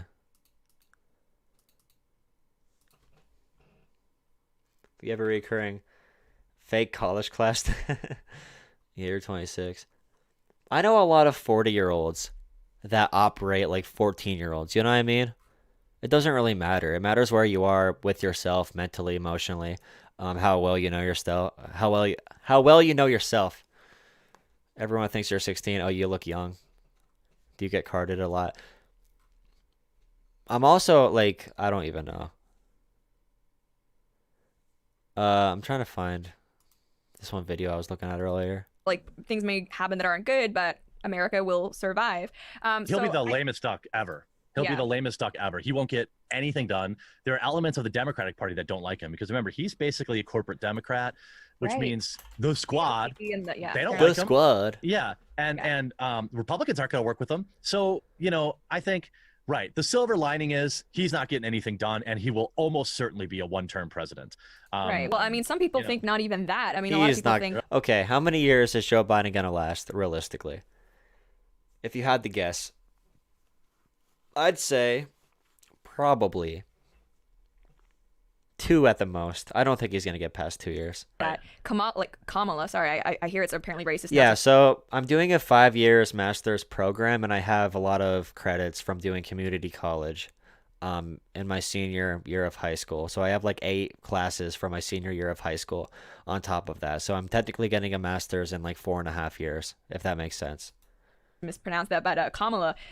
Some people are And like saying I do this she's- stuff as a like I'm doing a policy paper right now. I literally can write it without looking up any sources, and I can make a 10-page paper off of no sources because I do this stuff all the time, and I'm so well versed in speaking it.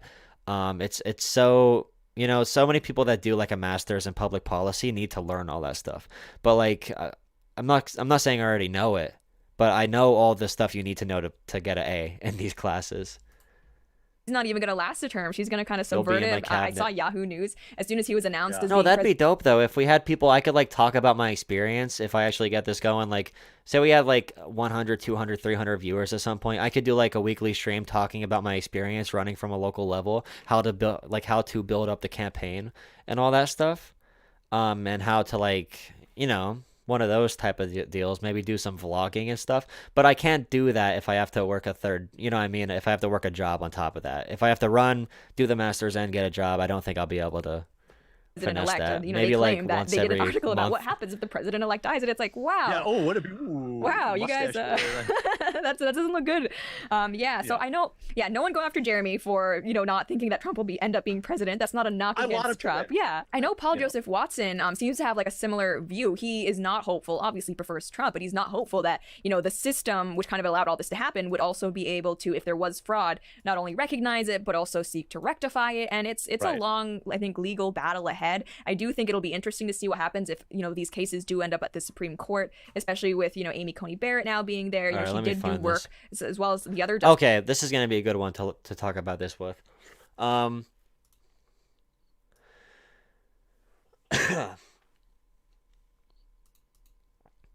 So this is Ben Shapiro's take on the book that came out. Abigail Schreier responds to push to censor her book. Now, we were just talking about this a little bit ago.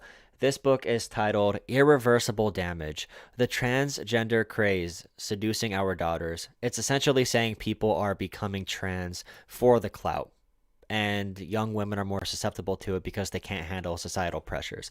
So apparently someone said to like Target, don't carry this book, it's really harmful to trans people, and Target obliged, which is a smart business move for them. So it's going to be interesting to see what Ben Shapiro's take is on the topic. So the first I was made aware of rapid onset gender dysphoria, which is what you write about in your book, What's Up, Left to was a Sell? study from Brown. It was a preliminary study that was put out talking about this phenomenon that you're talking about. Groups of young girls who were sort of they were all experiencing discomfort in various ways and for various different reasons. And one girl would then suggest, well, I'm actually transgender. And then many of the girls would suddenly decide that they were transgender as well. And this was put out by a scholar at Brown University. And Brown immediately walked back the study and then apologized for ever having put out the study in the first place. What's been your experience Brown with University censorship study. now that you've actually talked openly about this phenomenon? From the moment I got a publisher, there was a campaign to it's an have my interview. book dropped by my publisher, to have my publisher drop me as a client, and then as an author. Then, of course, when my book was coming out, Amazon, refused to sponsor ads for the book. So Amazon refused to allow my publisher, rather, to sponsor ads.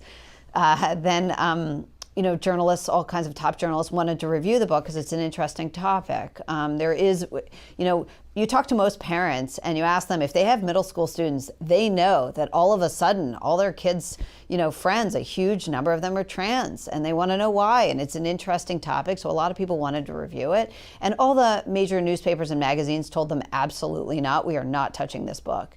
And then Joe Rogan had me on, which was wonderful, and Spotify Oh, wait, she was on Joe employees Rogan? threw a fit, and they demanded that the episode be stripped from his platform, and he's stood up to them, and so has Spotify, which has really been a Prank huge victory calls. against cancel culture. But you see what they had to go through.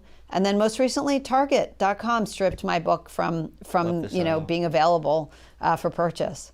I mean, it is pretty incredible. I mean, we've seen people like Chase I'll have to look Strangio, who is a trans justice advisor over at the ACLU, calling for your book to be banned because the American Civil Liberties Union is no longer the American Civil Liberties Union. It is actually just a left-wing interest group that is fully fine, apparently, with shutting down civil liberties up to and including censorship of particular tracts. Ben Shapiro 2 days ago. Why is Harry Styles wearing a dress and destroying Western civilization? They don't like. So what is the reason that a lot of these people say that they are trying to ban your book or censor your book is because of the suggestion that it somehow threatens the safety of trans people. And we get this in a wide variety of settings. We saw this with Senator Tom Cotton writing an op-ed about the use of the Insurrection Act to put down rioting and looting in major cities, and the New York Times Yeah, staffers. if anyone has anything they want to chat about, I mean, just message me on Discord or whatever. I don't really, as you know, I'm not exactly a famous YouTuber. I have saying space to that this talk. threatened their safety somehow, and the New York Times op-ed editor James Bennett being canned on that basis. This constant call that things I don't like threaten me has been carried pretty far, particularly with regard to trans issues. The idea being that if you don't use someone's preferred pronoun, you should be barred from social media because you might be dead naming them and this threatens their safety. What do you make of the arguments that, books that question the reality of the diagnosis of gender dysphoria, not overall, but in particular cases, threaten people's safety? So saying that think- it's not okay. So they're saying that the entire thing is a hoax, only drawn up because of societal pressures. So all these young people are saying they're trans because they think it's cool because their friends are doing it. But if I'm not wrong, isn't this like before a child goes on something like, puberty blockers or hormone blockers? Don't they have to go through a pretty strenuous process with a doctor? They don't just go to the doctor and say, "Hey, I'm a girl, but I want to be a boy," and get handed, hormone blockers, right? There's actually a long process for this. It's not like my friends are doing it. They think it's cool, so I'm just going to go do it right now. Like I was saying before. What's up, Zane?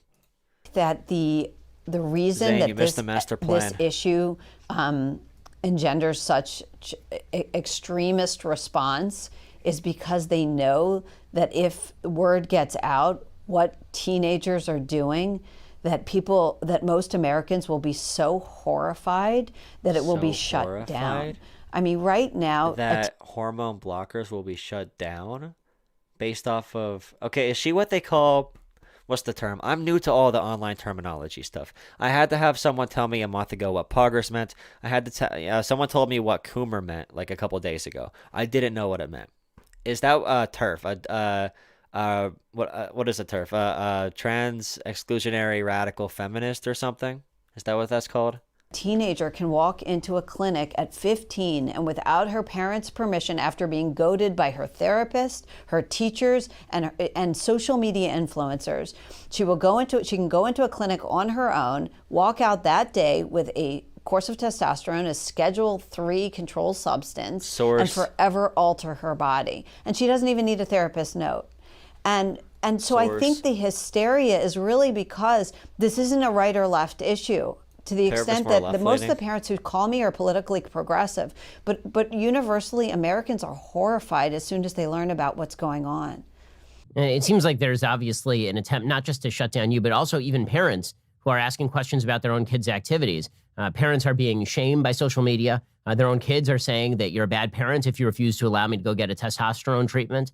Or parents who say that we ought to engage in watchful waiting are labeled transphobes. If you have a 2-year-old and your 2-year-old goes to school, I foresee a future here where there are going to be Child Protective Services calls being made if your kid goes to school, says they're a member of the opposite gender, and then you say at home, no, you're not, and the kid goes to school and tells a teacher. I think Child Protective Services shows up sometime in the next 5 years, given the way the trends are moving. That's what they do. They fearmonger about authoritarian crackdowns. Speaking of authoritarian crackdowns, has anybody heard about what's happening in France right now?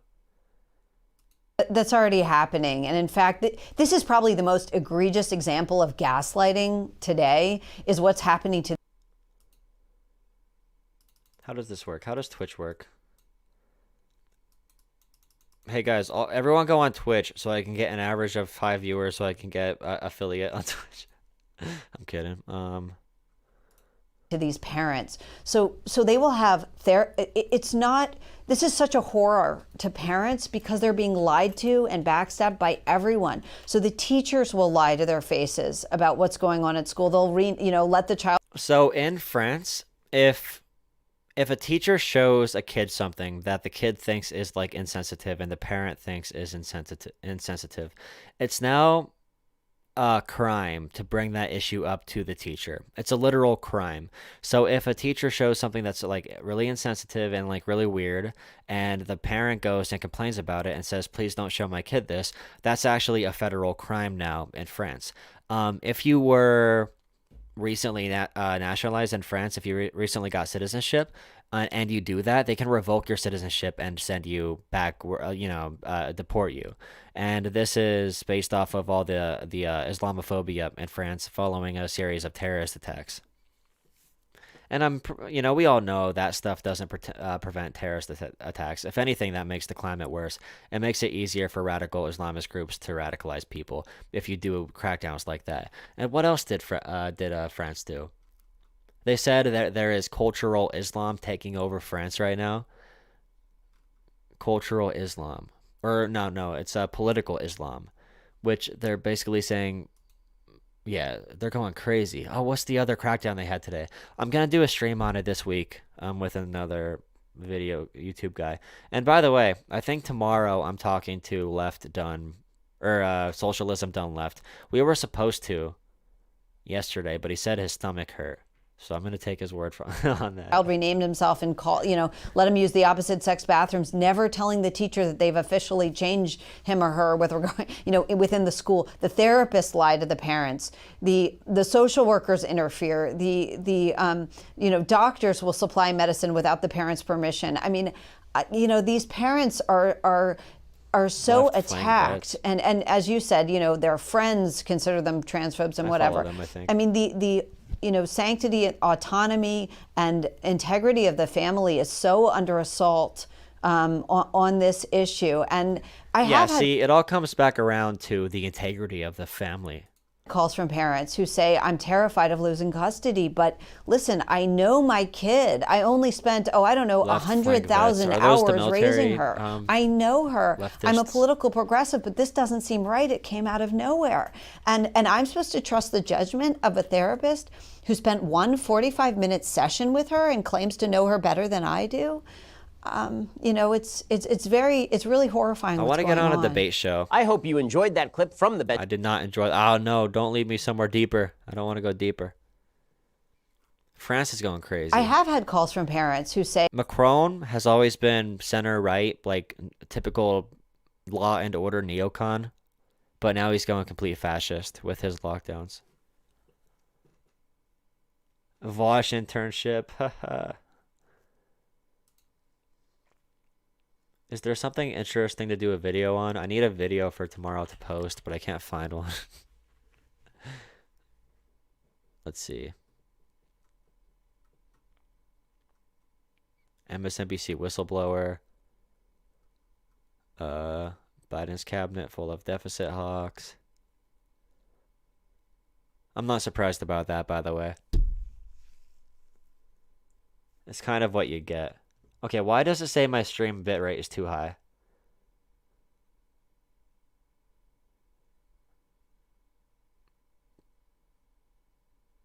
Anybody have any ideas of what channel to check out that might have something to do a video on? Crowder's boring. Let's see. Maybe I'll just get off until tomorrow. Yeah, so the Discord link is pinned in chat. If you're not in there, that's the easiest way to know when I'm going live. Or hit that bell. Actually, I feel bad for you people that have my notifications on, because I'm so sure you get like random notifications from me with like just dead streams, because I don't know what the hell I'm doing. So like you go on there and you see like Jola streaming and it just like is blank. You just get a bunch of like notifications.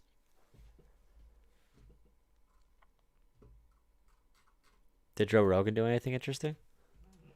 You love the Lobster Wars, don't you, Erica? Joe Rogan? No. Anything on Twitter?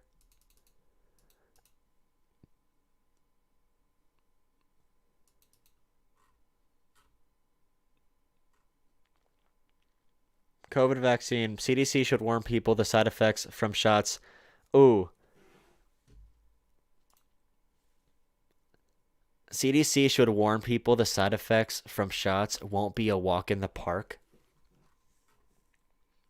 Public health officials and drug makers must be transparent about the side effects people may experience after getting their first shot of coronavirus vaccine. Doctors urged during a meeting Monday with CDC advisors as states prepare to distribute doses as early as next month. Dr. Sandra Hofer of the American Medical Association noted that both Pfizer's and Moderna's COVID-19 vaccines require 2 doses at varying intervals. As a practicing physician, what kind of stuff is going to go wrong with this? Both companies acknowledged their vaccines could induce side effects that are similar to symptoms associated with mild COVID-19, such as muscle pain, chills, and a headache. Oh, you have to actually get COVID. Oh, hey, merchant, thank you. Thank you for the fives. For the $5. The super chat. For the win. I will keep going. All the way until the end of time. Only thing you can do, right? Just keep going.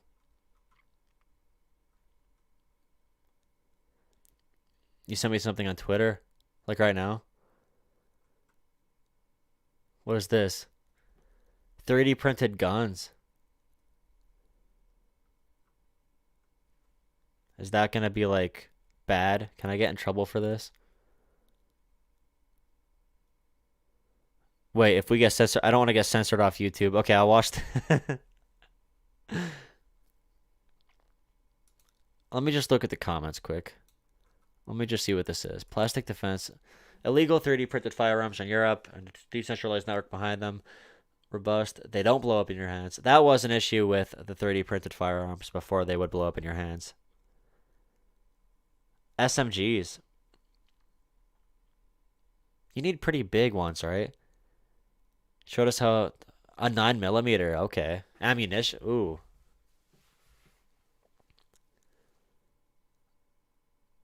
Helping people living under authoritarianism to fight back against their oppressors. Whilst this could be true, deterrence dispensed is sending their technology out to the world for free to anyone and everyone.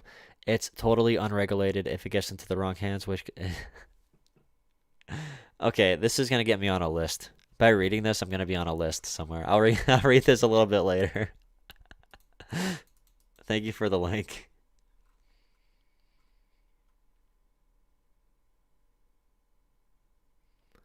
Lefties ask, how is Jimmy Dore? Oh yeah, Jimmy Dore. I could look at his YouTube, see if he's doing anything. Oh no, you're good. I'm just not going to take a chance. Oh no. Copyright. Never again. I never want to get banned again. Hello, this is Jimmy. Who's this? This is Senator Bernie Sanders. Oh, wow, Senator, this time you're calling me. Yeah, well, what can I say? I'm a glutton for punishment. Bernie! You feral monkey! I can tell you're not in a good mood. When am I ever in a good mood, Jimmy? This is like talking to sticks. What's got you so down, Bernie? What's got me down? Jimmy, I'm getting frozen out over here. Frozen out? Frozen out? Frozen out of what, Bernie? The Biden administration. At this point, it doesn't look like he's going to appoint any true progressives to his cabinet. Why would, okay, for Bernie Sanders, why would Biden appoint Bernie Sanders of all people? Like, him and Warren both have Republican governors. Wasn't that something that we already knew? Unless if he's talking about regular positions that wouldn't require rescinding from the Senate. With all due respect, Senator, do you really find this shocking? Look, Joe Biden is a good friend of mine. But his capacity to fuck everything the fuck up, yes, it does continue to astound me. Yes, it does. It does. This isn't even funny. Is the Obama Wow, one better? former president. That's what it is. What? You asshole! This is better.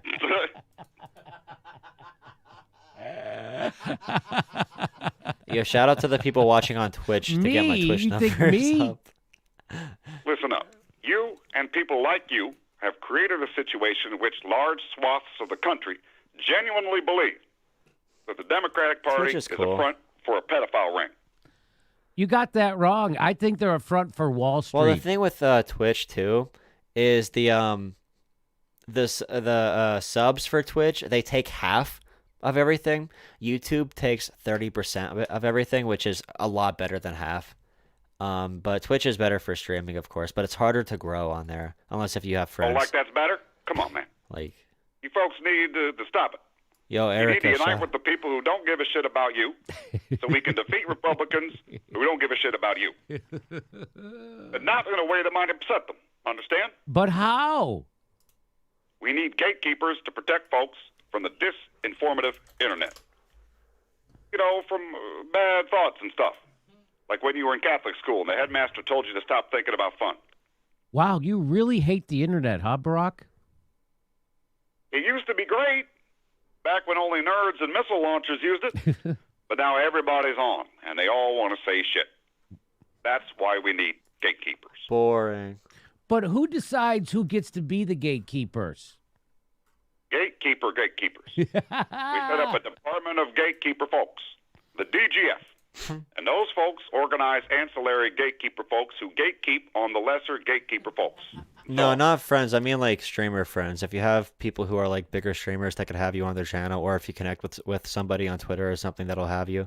Like I'm talking to Socialism Done Left in a couple days, and he has a bigger platform. So like me talking to him helps people like me a lot, obviously.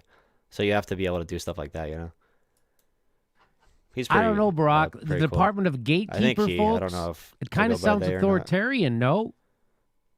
We need to get back to institutional norms, Jimmy, and set a new tone. It's not authoritarian, it's tone authorian. That's not funny. Okay, what else is there? Can someone give me a... This is how Twitch works? I don't know how it all works. I told you, I'm so new to the streaming stuff. I didn't know what POG meant. My lights on. Look how bad this camera is when I don't have any lights on. It's literally so grainy. Maybe I'll buy a real camera if I actually become a YouTuber. I have my mask right here, though. I love this thing. It's really cute. Really. I was being Andrew Yang for a thing today. So for a class on Zoom, I had to debate as Andrew Yang and like represent universal basic income. And this is what I looked like for it. Oh, come on. This is, if you could see this. Got the Andrew Yang anime girls behind me. And the money for the UBI. So this was me arguing on behalf of UBI. Which was pretty cool, right? On Zoom.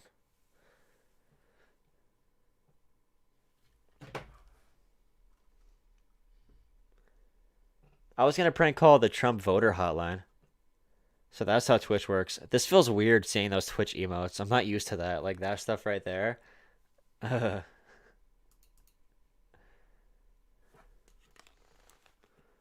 Very cool.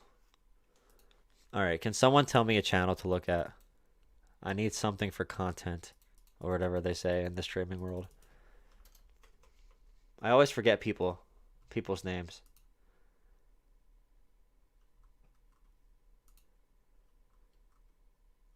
I like your emotes. No, the Twitch emotes. Like those things. The nug person right there. Something I could post as a video. Because I... that one Ben Shapiro's sister got a good view. Maybe I'll just look up her again. Classical Abby. No! This is so cringy! The Google Super Safe Get Stuff in, friends. We're going holiday shopping. The Classic Girls Gift Guide 2020.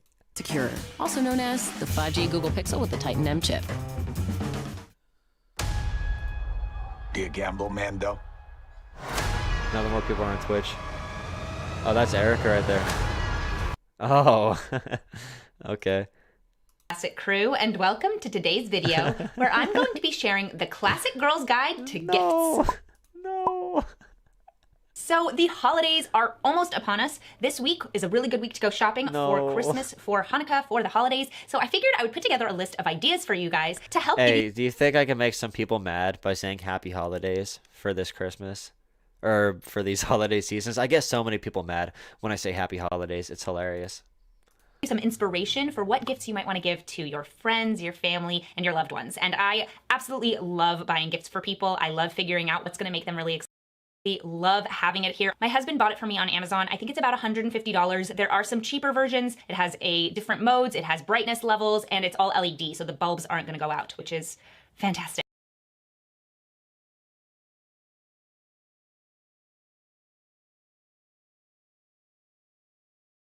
Hello, classic crew, and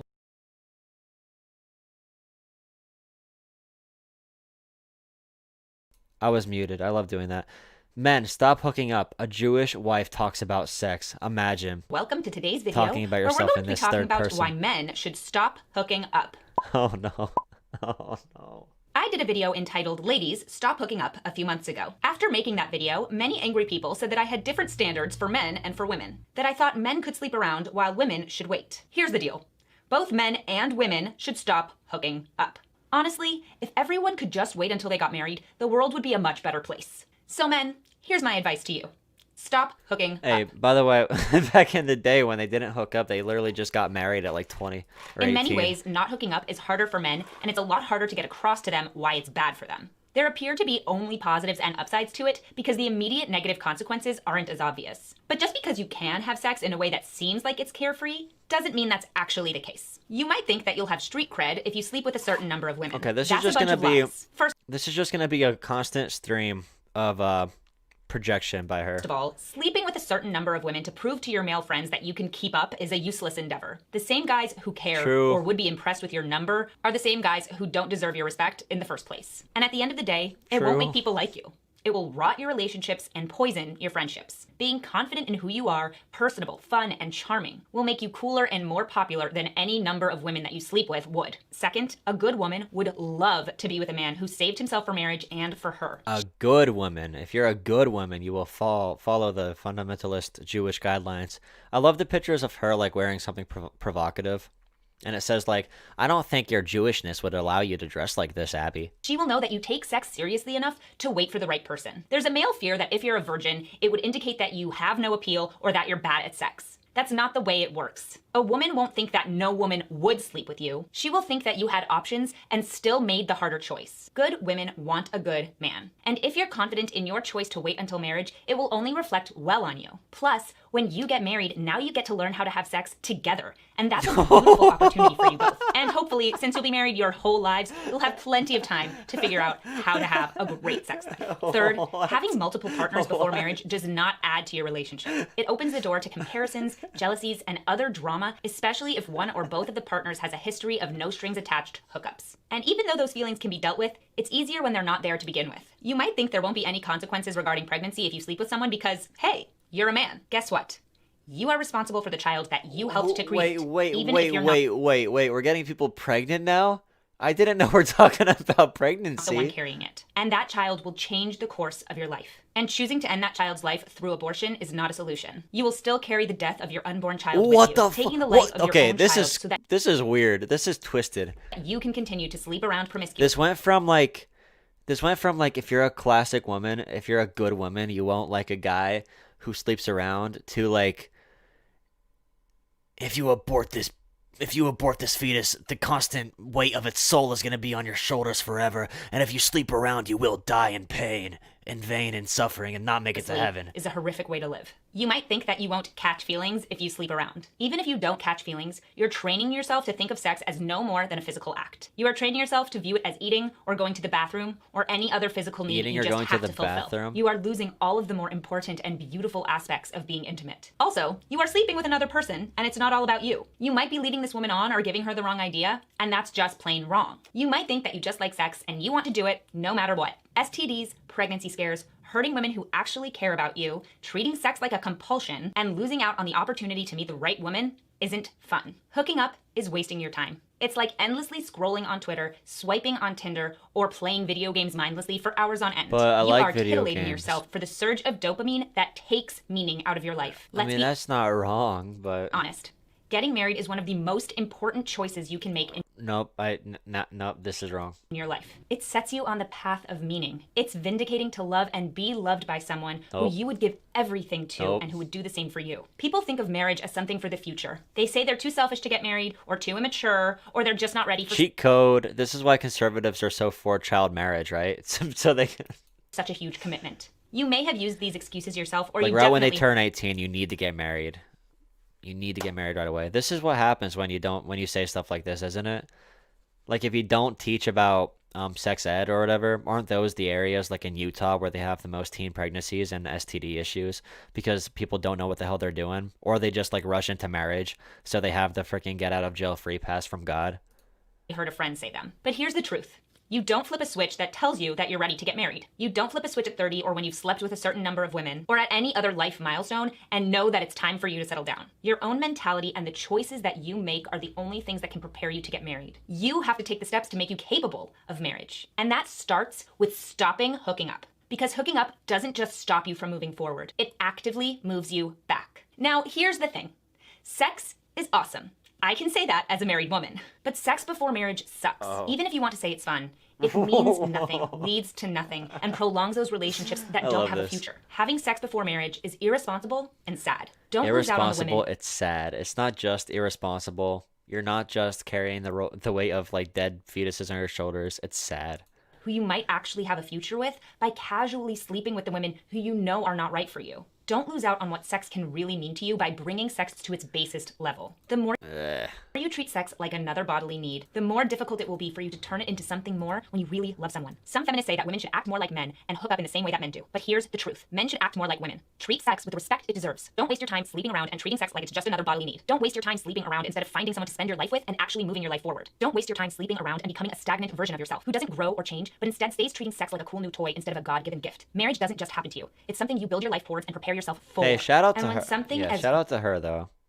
First ever video I saw where it's a positive like to dislike rate or like to dislike ratio. Good for her.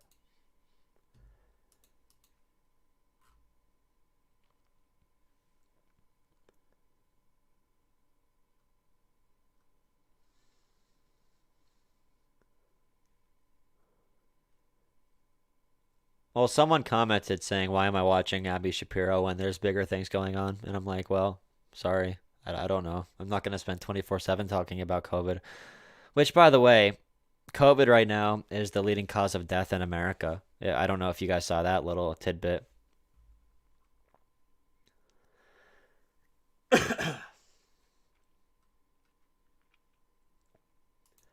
Conservatives are the new resistance.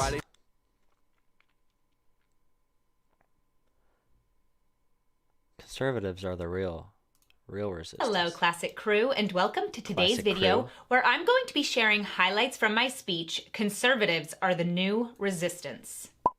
Oh, no. So I recently did a speech for the USC and UPenn College Republicans, and it was such an amazing experience. I had such an amazing time coming up with the idea, writing a speech for young conservatives, because being a young conservative is not easy in 2020, and we need all the bolstering we can get. So I wanted to write a speech. When I say wrong things, people tell me I'm wrong. It's so hard to be a conservative in 2020. Telling them what they were up against, but also giving them hope for the future. And it was just a wonderful experience. We did it through Zoom because of coronavirus, but I did it from home, and I got to speak to all of these young conservatives, and it was so great. There was a question and answer segment at the end, and I just loved the whole experience. So I really wanted to share just a few clips from that speech. If you guys are part of a group on campus and you would like to have me come and speak, I would love to come and speak to you. Yo, can you guys all pretend to be students and I could put your names on a list and say we're like a Republican group from a random college somewhere and say we need Abby Shapiro to come talk to us? Can we do that? Do you think it would work? That'd be pretty cool. Such a great time getting to know you guys, because the fact of the matter is I really do know you. I know that it's hard for you to tell how I would know you, but I recognize your names. If you comment a lot, I see you, and I like being able to talk to you. But now let's get into the highlights from my speech. Conservatives are the new resistance. I want to start off by sharing a story with you all from my time in college. Now, I grew up in a conservative household, as you may know, but when I went to USC, I wasn't open about my political views. I instead chose to keep my views under the radar. Even though 90% of my classes were music related, I did have to take a few GE courses. One of them, which I'm sure many of you have taken, was Writing 140, Introduction to College Writing. Now, the professor began the class by... After 90% of, what did she say, like acting classes or whatever, she took writing as a GED course. And this is the thing with Ben Shapiro too. And someone pointed out in the comments of my last video how Ben Shapiro always attacks Hollywood when he was literally a failed Hollywood script, scene writer or whatever the hell it's called. By discussing argumentation and bias. To prove a point, he divided the whiteboard into 3 sections. Section 1 he labeled right, Section 2 he labeled unbiased, and Section 3 he labeled left. He then told us, I'm going to show you 3 videos and each one will represent one of these perspectives. First, he played a clip from Fox News. He then wrote it in the right column. Then he showed us a clip from MSNBC and placed it in the left column. Can you guess what the third and unbiased clip he showed us was? CNN. Jon Stewart. Jon Stewart. Jon Stewart, the leftist comedian, was considered bipartisan and unbiased by my professor because, as he put it, comedy doesn't take a side. Ah, yes, the unbiased opinions of comedians such as Jon Stewart and his acolytes Jimmy Kimmel, Stephen Colbert, and the entire cast of SNL.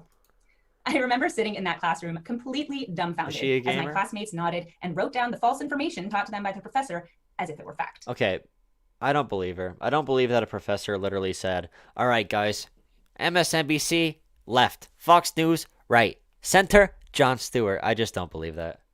It was in that moment, in my freshman year of college, that I saw my fate. If he did, he's a real... And it's one that you share as members of the college That professor's Republicans. A cool person. We are the resistance. Being conservative means fighting the published narrative. I went to the Well, Jon Stewart's final summer was before the election, remember?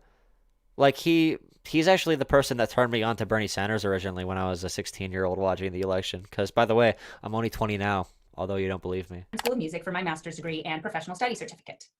I had a wonderful experience there learning about opera and performing. But if you look to your left and try to look further, that's about where the politics of the teachers and students sat. As you can imagine, I didn't ever admit my politics.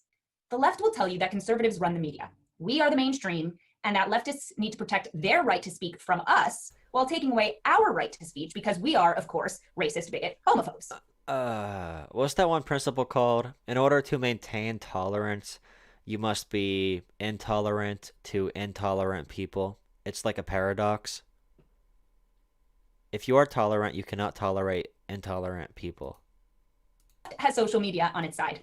According to a newly published Pew Research Center report, 55% of US adults now get their news from social media either often or sometimes. Think about that. We talk about how Twitter and Facebook are just platforms, places for people to share what they want when they want, but they bring people news. So why does this matter?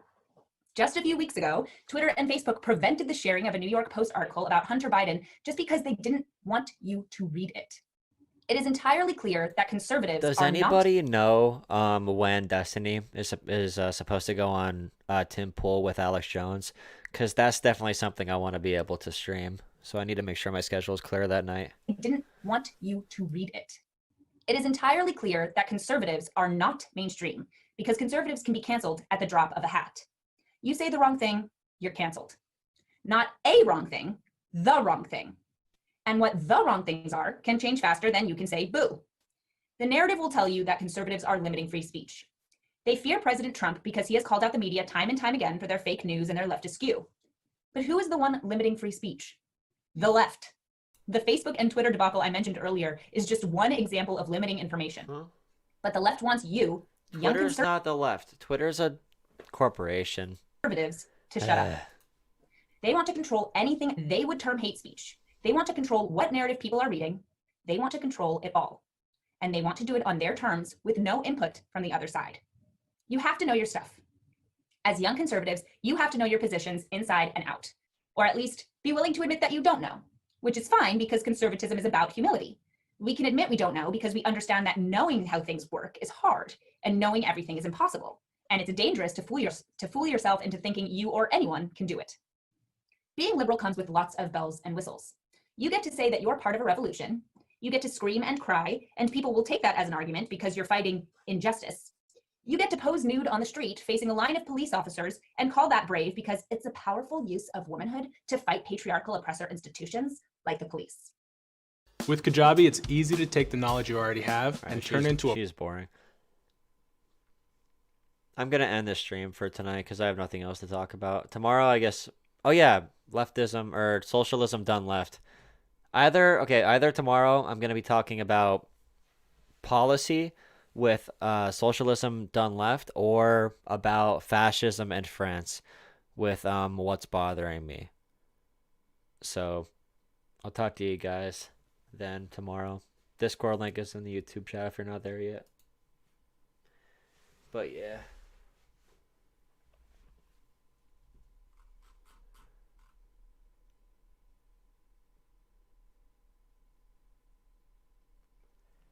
Bernie's already criticizing Biden enough. I mean, I think, do whatever you can to influence the picks that Biden is making for his administration.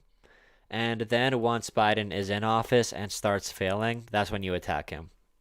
Because if you attack Biden preemptively, then liberals are gonna get scared off. Like my whole goal with voting for Biden was that so I can go to liberals and say, and I hate using liberal as a centrist term, but I could go to people who are more in the middle, because people don't use liberal as anything other than that. But I could go to people more in the middle on the Democratic side and say, hey, I voted Joe Biden. This is where Joe Biden is failing. Now it's time to hold his feet to the fire. And I have a lot more pull with Democratic voters when I do that. So that's basically my goal. We can't really criticize him before he does shit, though.